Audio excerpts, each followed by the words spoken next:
सभी को नमस्ते। आपको एक कहानी सुना रहा हूँ, कर्म का फल।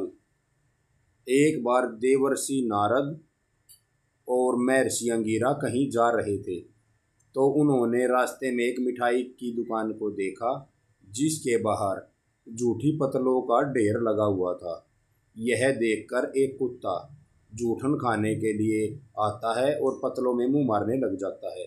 यह देखकर दुकानदार ने डंडा उठाया और बहुत जोर से कुत्ते को मारा, और डंडा लगने के बाद कुत्ता वहां से चीखता हुआ चला जाता है। यह देखकर देवर्षि नारद जोर जोर से हंसने लगे।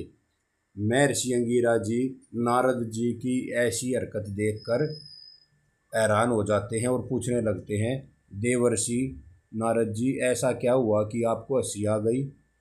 तो नारद जी बताते हैं, जो ये कुत्ता है, ये पिछले जन्म में इस दुकान का मालिक था, जिसने पूरे जीवन में कभी कोई अच्छा कार्य नहीं किया, कोई दान नहीं दिया, कोई सामाजिक कार्य नहीं किया, और इस जन्म में ये कुत्ते के रूप में पैदा हुआ है। और जो दुकान पर बैठा हुआ है, यह इसी का लड़का है पिछले जन्म का, जो अब दुकान संभाल रहा है।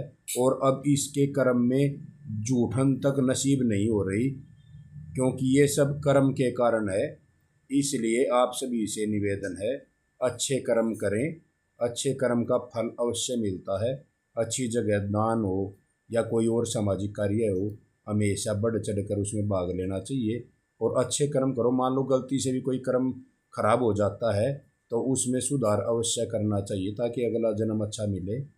तो सभी से निवेदन है, अपने कर्म को अच्छे रखें और अच्छा बने, स्वस्थ रहें, मस्त रहें। धन्यवाद।